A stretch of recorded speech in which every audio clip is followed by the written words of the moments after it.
Assalamualaikum warahmatullahi wabarakatuh. Selamat pagi Pak. Perkenalkan, nama saya Cynthia Widiana, kelas 41 Manajemen SDM. Saya akan membahas mata kuliah Manajemen Perubahan dengan topik konsep dasar perubahan. Perubahan organisasi dapat terjadi setiap saat, kapan saja. Perubahan yang terjadi di samping karena timbulnya dorongan eksternal, tetapi juga dapat timbul dari adanya kebutuhan internal organisasi untuk melakukan perubahan. Perubahan dalam berbagai bentuknya pada dasarnya ditujukan untuk memberikan dampak yang positif bagi pertumbuhan dan perkembangan perusahaan. Perubahan adalah transformasi dari keadaan sekarang menuju keadaan yang diharapkan di masa yang akan datang. Suatu keadaan yang lebih baik. Dengan kata lain, adanya perubahan berpijak pada kebutuhan atau keinginan untuk membuat kondisi atau sesuatu hal menjadi lebih baik. Perubahan akan berdampak pada perlunya melakukan perubahan organisasi yang berkaitan dengan struktur, orang, mekanisme, dan prosedur, teknologi, dan budaya. Banyak situasi perubahan lebih bersifat inkremental daripada fundamental. Jika situasi perubahan berbeda, respon yang dilakukan semestinya berbeda pula. Penanganan situasi perubahan yang buruk dapat membawa konsekuensi serius, termasuk 1. Timbulnya frustasi dan bukan strategi yang baik. Yang kedua, biaya implementasi mungkin meningkat. Yang ketiga, hilangnya manfaat yang diharapkan dari perubahan. Yang keempat, konsekuensi perubahan terhadap manusia dapat menjadi lebih besar. Yang keempat, motivasi dalam organisasi justru merosot karena anggota organisasi merasa bingung dan resah. Yang keenam, resistensi terhadap perubahan ke depan meningkat karena orang merasa takut dengan memerhatikan perubahan yang sedang berjalan. Berikutnya, perubahan organisasi. Kemampuan organisasi untuk bertahan hidup atau survive sangat ditentukan oleh kemampuan organisasi untuk berubah, menyesuaikan diri dengan perubahan lingkungan bisnis yang dihadapi atau menyesuaikan diri dengan perubahan potensial yang terjadi di masa mendatang. Kemampuan organisasi untuk berkembang ditentukan oleh kemampuan organisasi dalam menciptakan perubahan. Saya akan menjelaskan pengertian manajemen perubahan. Menurut Pons dan Lamarck, manajemen perubahan diartikan sebagai proses secara sistematis dalam menerapkan pengetahuan, sarana, dan sumber daya yang diperlukan untuk mempengaruhi perubahan pada orang yang akan terkena dampak dan proses tersebut.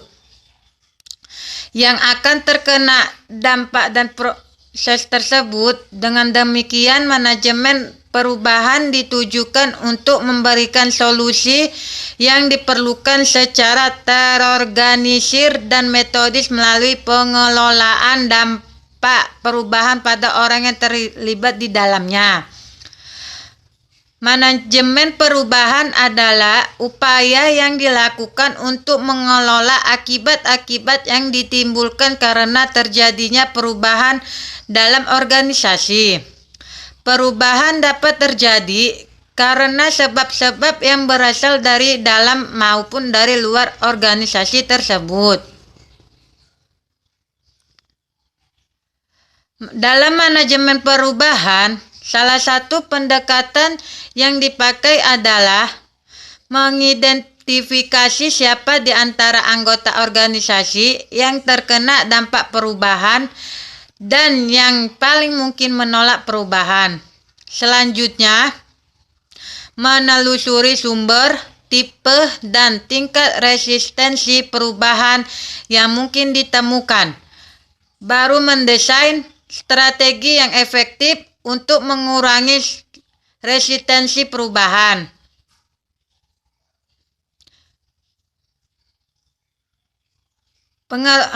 Berikutnya, pengertian dan dimensi organisasi.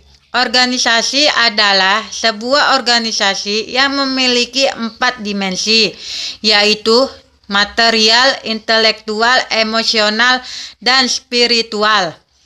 Pada tingkatan dimensi material, perubahan relatif mudah dilakukan asalkan hambatan dari dimensi-dimensi yang lain bisa diatasi.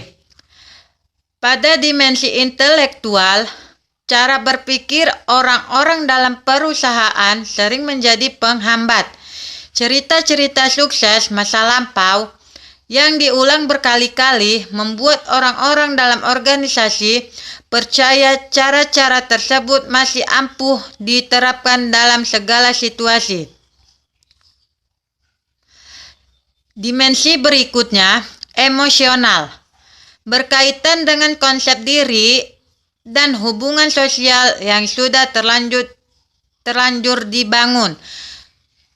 Dimensi spiritual yaitu dimensi yang berkaitan dengan nilai-nilai perusahaan. Nilai-nilai tersebut terwujud dalam budaya organisasi. Bila perusahaan selama ini berorientasi pada produk, perubahan ke perusahaan yang berorientasi kebutuhan pelanggan merupakan sebuah lompatan. Selanjutnya, saya akan membahas tujuan dan manfaat. Perubahan mempunyai manfaat bagi kelangsungan hidup suatu organisasi. Tanpa adanya perubahan, maka dapat dipastikan bahwa usia organisasi tidak akan bertahan lama. Perubahan bertujuan agar organisasi tidak menjadi statis, melainkan tetap dinamis dan menghadapi perkembangan zaman, kemajuan teknologi. Tipe perubahan rutin, di mana telah direncanakan dan dibangun melalui proses organisasi. Perubahan peningkatan yang mencakup keuntungan atau nilai yang telah dicapai organisasi. Perubahan inovatif yang mencakup cara bagaimana organisasi memberikan pelayanannya. Tidak ada satupun pendekatan yang sesuai untuk manajemen perubahan. Metode yang digunakan untuk komunikasi, kepemimpinan, dan koordinasi kegiatan harus disesuaikan dalam menemukan kebutuhan masing-masing situasi perubahan. Ya, saya akan menjelaskan tentang kegagalan dan resistensi terhadap perubahan. Faktor penyebab kegagalan. Faktor internal antara lain: 1. Semua orang memandang perubahan sebagai tujuan ketimbang sebagai sebuah proses yang memerlukan perencanaan, persiapan, manajemen proyek, dan perhatian yang konsisten. Yang kedua, visi tentang tujuan jangka pendek maupun jangka panjang tidak jelas. Yang ketiga, warisan program perubahan organisasi sebelumnya yang gagal karena penanganan buruk menciptakan budaya skeptis dan cenderung menghindari resiko. Yang keempat, gagal memberikan dukungan, pelatihan, dan keterampilan yang diperlukan yang memungkinkan karyawan mampu beradaptasi dan menyesuaikan diri atas perubahan organisasi. Kelima, kurangnya komunikasi menyangkut perubahan termasuk misalnya memberi informasi pada karyawan terlalu bertahap yang beresiko tumbuh kembangnya gosip-gosip. Serta yang keenam, terlalu memfokuskan upaya perubahan secara sempit pada satu aspek organisasi dan mengabaikan keterkaitannya pada kehidupan organisasi. Misalnya, investasi pada pelatihan manajemen untuk merubah gaya manajerial namun gagal menyesuaikan sistem imbalan untuk mendukung perubahan yang diperlukan dalam perilaku manajerial. Saya akan menjelaskan resistensi individual. Sumber resistensi dapat dibedakan menjadi dua kategori, yaitu satu, resistensi yang bersumber dari individu atau perorangan. Yang kedua, resistensi yang bersumber dari organisasi atau kelompok. Dampak utama dari kesalahan yang dilakukan dalam mengolah perubahan adalah munculnya resistensi dari para manajer atau para karyawan terkait terhadap perubahan yang dilakukan oleh perusahaan. Kretner dan Kitnick mendefinisikan resistensi terhadap perubahan sebagai suatu reaksi emosional atau munculnya ancaman, baik nyata atau imajiner bila terjadi perubahan pada pekerjaan rutin. Saya akan menjelaskan bentuk-bentuk resistensi. Resistensi aktif, misalnya sabotase memperlambat kerja. Resistensi pasif, misal bekerja sesedikit mungkin, tidak ingin mempelajari tugas baru. Reaksi yang tidak dapat dibedakan, bekerja hanya berdasarkan perintah, kehilangan minat terhadap pekerjaan. Penerimaan, misal mau bekerja sama, antusias. Saya akan menjelaskan tentang penyebab resistensi individual. Menurut Robbins, penyebab resistensi individual adalah sebagai berikut. 1. Kebiasaan. Kedua, ketakutan terhadap munculnya dampak yang tak diinginkan. Yang ketiga, faktor-faktor ekonomi. Yang keempat, hilangnya status atau keamanan kerja. Yang kelima, proses informasi selektif. Saya akan menjelaskan tentang penyebab resistensi individual. A. Kebiasaan. Pada dasarnya, manusia adalah makhluk yang hidup dari kebiasaan yang dibangunnya. Kebiasaan merupakan pola tingkah laku yang kita tampilkan secara berulang-ulang sepanjang hidup kita. Kebiasaan ini akan lebih mempermudah manusia untuk menjalankan kehidupannya yang sudah cukup kompleks. Saat dihadapkan pada perubahan, maka manusia akan cenderung enggan merubah kebiasaan yang selama ini telah ia lakukan. Contoh sederhana, seseorang akan cenderung memilih rute perjalanan menuju kantor yang biasanya dilalui setiap hari meski jarak tempuhnya lebih panjang, dibandingkan melalui jalur baru yang belum ia kenal yang jarak tempuhnya lebih pendek. Yang B. Ketakutan terhadap munculnya dampak yang tak diinginkan. Perubahan tak jarang menimbulkan ketidakpastian karena perubahan membuat seseorang bergerak dari suatu situasi yang ia ketahui menuju pada situasi yang tidak diketahuinya. Akibat orang yang bersangkutan akan merasa takut bahwa dampak perubahan akan merugikan dirinya. Yang ketiga, faktor-faktor ekonomi.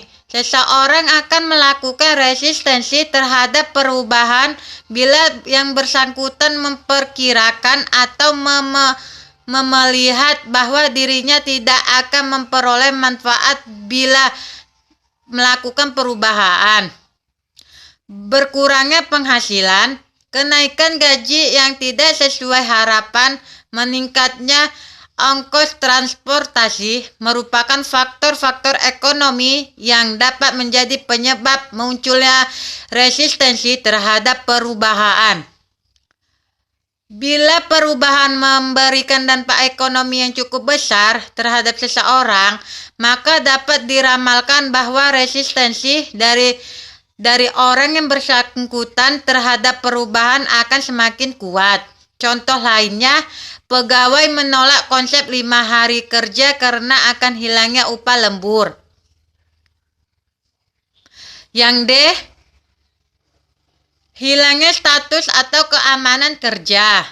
Proses perubahan pada pekerjaan yang bersifat menekan karyawan akan dapat memunculkan keraguan pada karyawan akan kemampuannya untuk melakukan pekerjaan dengan baik. Keraguan ini lambat laun akan mengikis kepercayaan dirinya dan melumpuhkan pertumbuhan dan perkembangan dirinya. Pemanfaatan teknologi atau sistem administrasi yang baru di dalam dunia kerja. Pada satu sisi dapat mempercepat proses kerja, namun pada sisi lainnya akan dapat mengakibatkan berkurangnya jumlah pekerjaan. Dampak inilah yang dikhawatirkan oleh para karyawan bila terjadi perubahan. Buat sebagian besar, karyawan hilangnya pekerjaan dapat diartikan sebagai hilangnya status dan juga hilangnya penghasilan. Untuk alasan inilah, maka para karyawan cenderung untuk resistensi terhadap berikutnya. Serta yang ke E, proses informasi selektif. Individu membentuk dunianya melalui persepsinya. Sekali dibangun kemampuan akan menentang perubahan. Mereka mendengar apa yang ingin mereka dengar. Mereka mengabaikan informasi yang menentang dunia yang terjadi mereka bangun. Ada atau tidak adanya kepercayaan dalam situasi kerja juga mempengaruhi Sekian, terima kasih. Wassalamualaikum warahmatullahi wabarakatuh.